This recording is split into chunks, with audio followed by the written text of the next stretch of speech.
এই যে ক্যামেরাগুলো আছে না, এই ক্যামেরাগুলো যেমন আমাদের ভালো কিছু প্রচার করে, ঠিক তেমনি ভাবে আউল ফাউল থাম্বনেল দিয়ে আলোচকদেরকে এরা সমালোচিত করে দেয়। আসিফ হুজুর কেমন মেয়ে পছন্দ করে, যা বলি না তা বলে দেয়।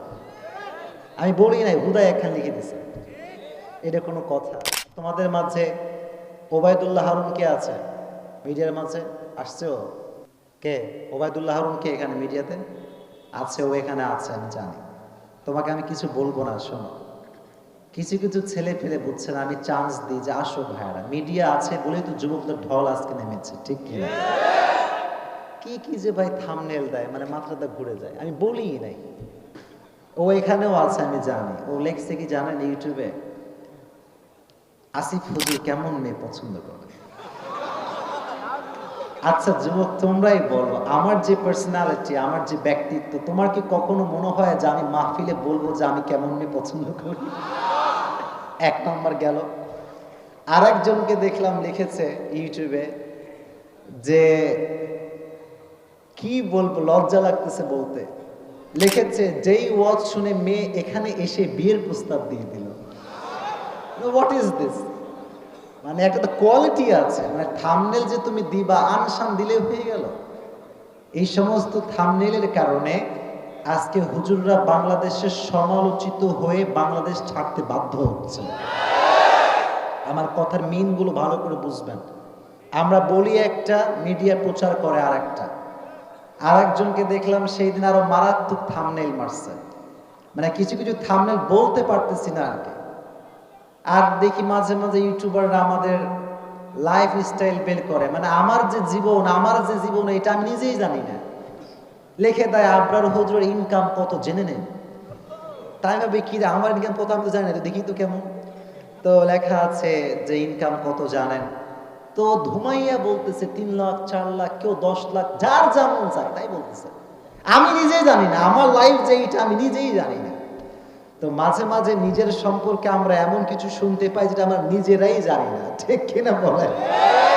তো মিডিয়ার ভাইরা আপনারা এসেছেন, দয়া করে কাইন্ডলি এসব উল্টাপাল্টা থাম্বনেল দিয়েন না। এই যুবকগুলো হুজুরদেরকে ভালোবাসে, দল মত শেষে ভালোবাসে। আজকাল যুবকরা হুজুরদেরকে দল দেখে ভালোবাসে না। যেই যুবককে নিয়ে হুজুর কথা বলবে, যুবকটা সে হুজুরকে কলিজার ভেতর থেকে ভালোবাসতে শুরু করে দেয়। দল মতের বাংলাদেশ শেষ, এখন আমরা ঐক্যের বাংলাদেশ করতে চাই। কওমি আলিয়ার মারামারি হবে না, জামাত ইসলাম ফিরত ইসলামের মারামারি হবে না। গোটা বাংলাদেশের প্রত্যেকটা মুসলমান হিসেবে নিজেকে পরিচয় করিয়ে দিবে, ঠিক না? মারামারি করবেন না। আল্লাহ আমাদের সবাইকে ঐক্যবদ্ধ হওয়ার তৌফিক দান করুন, সকলে বলেন আমিন। আজকে আমাদের হুজুরদের মাঝে মারামারি আছে না নাই? আপনার মরা কেন, আছে না নাই?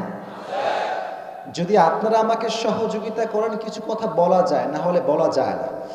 শোনেন প্রিয় ভাইরা, হুজুররা যদি ঐক্যবদ্ধ হয়ে যেত, আজকে আমাদের বাচ্চাদের স্কুলের যে সিলেবাস, সেই সিলেবাসে নাস্তিক্যবাদের চিন্তা এবং শিক্ষা কখনোই ঢুকতে পারতো না। হুজুররা মারামারি করে, ওই হুজুরের যোগ্যতা নাই, ওই হুজুর ইউটিউবার হুজুর, ওই হুজুর ফেসবুক হুজুর। তুমি কোন হুজুর? তুমি কোন হুজুর?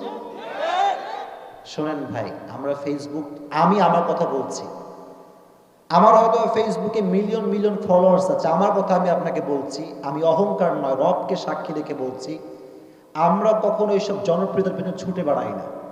এই যে কথাগুলো আমরা বলি, কথাগুলো ভাইরাল, আমি মানুষটা ভাইরাল না। আমি যখনই যে কথা বলি মাহফিলে, 1.5 ঘন্টার মাহফিলে দেখবেন যে 1.5 ঘন্টার মাহফিলটা ভাইরাল কম হয়। 20 সেকেন্ড যুবককে নিয়ে বলেছিলাম, কোনো মেয়েকে নিয়ে বলেছিলাম, ওইটা টিকটকে ভাইরাল হয়ে যায়। তো 1.5 ঘন্টা কি বললাম আপনি দেখলেন না, আপনি 30 সেকেন্ড যাচাই বাছাই করে ফেললেন। ডাজন্ট মেক এনি সেন্স, মানে মাথায় ঘুষ বুদ্ধি কিছু